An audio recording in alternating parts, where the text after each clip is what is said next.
Dubai ફરીને વિચારથી કઈ મજા નથી આવતી એટલે હું નીકળી ગયો સાઈના તરફ. પછી તો ઠેલા પેક કરીને અમે 2000 વિમાનમાં હતા. તો એ વિમાનમાં માવો ખોવા જતો એટલે બેન સૂચના મારતા. વિમાનમાં કઈ મજા નથી આવતી એટલે હું મારી એવો કેબિનમાં હતો. અને 18 કલાકનો સફર પૂરો કરીને હવે અમે નીકળી જશે. અને આયા તો બધા કંઈક જોતા હતા. એમાં મેં ક્યાં તારું કઈ લઈ લીધું.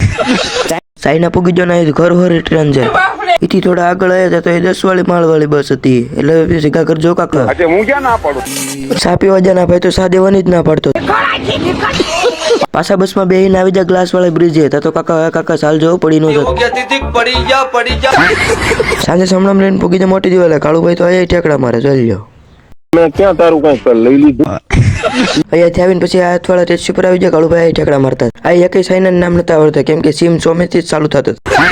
એક શેરી પૂગતો તો એ જીગાભાઈના ગીત ચાલતા હતા. સાંજે વઘારેલી ખીચડી ખાઈને નીકળી જાય ઘર બાજુ. આવો વિડીયો જોવા માટે ફોલો કરી દેજો.